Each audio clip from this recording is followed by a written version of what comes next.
She killed her own grandchildren to take the throne. The only woman who ever ruled Judah came to power through the massacre of the royal family. Her name is Athaliah, and the Bible does not rehabilitate her. Her father was Ahab, the king of Israel, who did more evil than any king before him. Her mother was Jezebel, the Phoenician princess who imported Baal worship into Israel, who killed the prophets of God, who arranged the murder of a man named Naboth so her husband could have his vineyard. Athaliah grew up in that house, formed by those parents, shaped by that atmosphere, raised in a court where power was everything and God was an obstacle.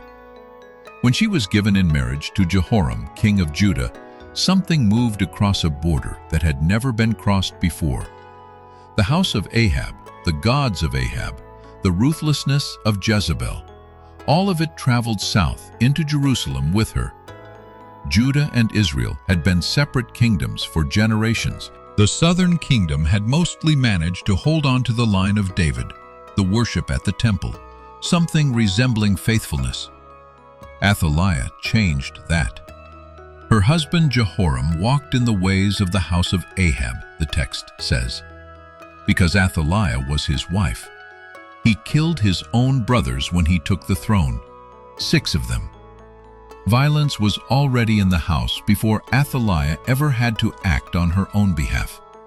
Their son Ahaziah becomes king of Judah after Jehoram dies.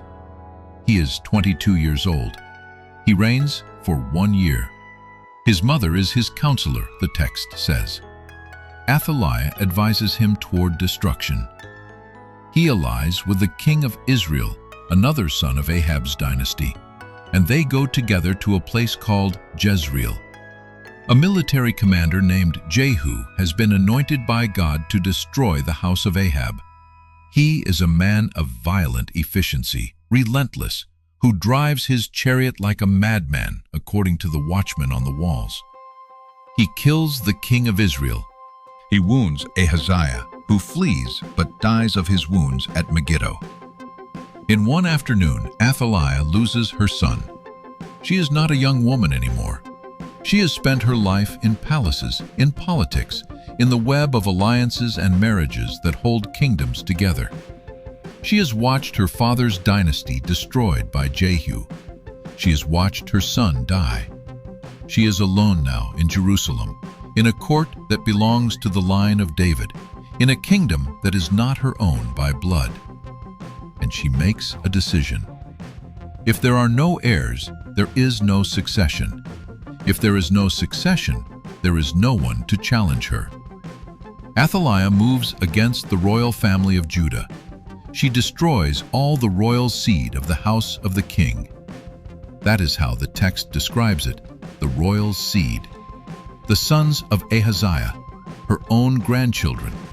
Every male heir who could grow up and claim the throne she is about to take.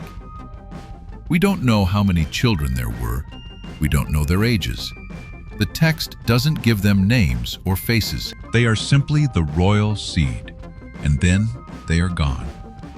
What Athaliah understood, what every consolidator of power in the ancient world understood, is that an heir is a threat. A child today is a king tomorrow. As long as the line of David continues, her position is precarious. She has no Davidic blood. She has no legal claim to the throne of Judah. The only way to make herself safe is to make herself the last one standing. So she kills them, all of them, or so she believes. But one child survives. His name is Joash. He is an infant, a son of Ahaziah, newly born or barely past it. His aunt Jehosheba is the one who saves him. She is the daughter of the king, the wife of the high priest Jehoiada. She takes Joash from among the king's sons who are being killed and hides him. The hiding place is the temple. For 6 years, Joash lives in the house of God, in one of the storerooms with his nurse, while Athaliah rules Jerusalem, while the temple of Baal operates in the city, while everyone who might have known about this child either doesn't know or doesn't tell. 6 years is a long time to keep a secret in a palace. Jehoiada and Jehoshaphat keep it. Athaliah rules for 6 years. She promotes the worship of Baal. A house of Baal is built in the city, a temple with priests, with a full apparatus of official religion. The temple of the Lord still stands, but it is no longer the center of the city's life. Athaliah has done in Judah what her mother did in Israel. She has imported her gods and installed them with state support. The priests are watching. Jehoiada is watching. He is not passive, he is preparing. 6 years of watching Baal worship in Jerusalem, knowing what he knows about the boy in the storeroom, holding the secret while the city moves around him. That is not inaction. That is discipline. In the 7th year, Jehoiada acts. He calls the commanders to him, 5 of them, men with soldiers under their command. He makes them swear an oath, and then he shows them the boy. Here is the king's son. This is what must be done. The plan is precise. The Sabbath brings a natural rotation of the temple guard, some coming on duty, some going off. Jehoiada uses this to position his people without creating movement that might alert Athaliah's supporters. He distributes the spears and shields that had belonged to King David, stored in the temple. He stations men at every approach. The boy will be surrounded. The moment of his coronation will be protected by armed men on every side. The Sabbath comes. Joash is 7 years old. He has spent his entire conscious life in the temple, raised by his nurse and his aunt and the high priest, knowing what he is, but unable to be it yet. Waiting in secret for a day he may not have fully understood was coming. Jehoiada brings him out. He puts the crown on him. He gives him the covenant document, the law of the king. He anoints him. And the people clap their hands and shout, "Long live the king!" The sound reaches Athaliah. She comes to the temple. She enters and sees the king standing by his pillar at the entrance, the commanders and the trumpeters beside him, all the people rejoicing and blowing trumpets, the singers leading the celebration. She tears her clothes. She cries out, "Treason! Treason!" Jehoiada gives the order, "Take her out. Do not kill her in the house of the Lord."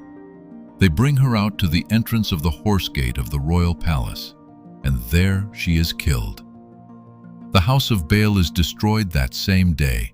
The people tear it down. They smash the altars. They kill Matan, the priest of Baal, in front of his own altars. Jehoiada makes a covenant between God and the king and the people. The terms of what this kingdom is supposed to be re-established in a single day. Joash walks from the temple to the palace. He sits on the throne. He is 7 years old. The text says, "All the people of the land rejoiced, and the city was quiet after Athaliah had been put to death with the sword." After 6 years of Athaliah, the city was quiet. 4 things from the story of Athaliah. The first, power without conscience escalates. It doesn't hold at some manageable level of cruelty and stop there. Athaliah had spent her whole life watching powerful people do whatever was necessary to hold what they had. Her father killed. Her mother killed. Her husband killed his brothers. When her son died and the throne was available, she had no internal mechanism that said, "Here is a line I will not cross." The grandchildren were a threat. Threats were eliminated. That was the only logic she knew, because it was the only logic she had ever lived inside. This is what happens to people who have been formed entirely by the pursuit of power. Not that they become monsters suddenly, but that each step follows naturally from the last, until they are standing in the ruins of their own family, and it seems to them entirely reasonable. The second, one child in a storeroom is enough. Athaliah believed she had destroyed the line, thorough enough that she ruled for 6 years without challenge. But she missed one, a newborn, hidden by a woman who moved fast, taken to the one place in Jerusalem that Athaliah did not fully control. The promise God made to David survived in a baby in a temple storeroom. Whatever looks like total destruction in a given moment has a way of leaving something alive that turns out to be sufficient. The third, Jehoiada waited 6 years and then moved in a single Sabbath morning. The coronation happened, the city rejoiced, the house of Baal came down. The priest of Baal died at his own altars. Athaliah had 6 years, Joash had 40. The line she tried to extinguish ran for centuries. What looked permanent, what people might have started to assume was simply how things were now, turned out to be temporary. It usually does. The fourth, Jehosheba. She doesn't get a lesson to herself, but she deserves one. In the moment of the massacre, while everyone around her was either participating or fleeing, she grabbed a baby. She took him to her husband. She kept the secret for 6 years. No text says she was celebrated for it. No crowd gathered to honor what she did. She just did it and stayed quiet and kept doing it for 6 years. The entire story turns on that one moment of a woman moving fast in the right direction when everything around her was moving in the wrong one. Athaliah ruled for 6 years and died at the horse gate. The grandchildren she killed to secure her throne, she did not know, could not have known, that she had missed one. That while she ruled, while she built her Baal temple and installed her priests and watched the city reshape itself around her, a boy was growing up in a storeroom under the care of a priest and his wife who understood what they were protecting. She thought she had ended the line of David. She had only created the conditions for a Sabbath morning 6 years later when a 7-year-old walked out of the temple with a crown on his head and the city heard the trumpets and remembered. The one she missed was enough.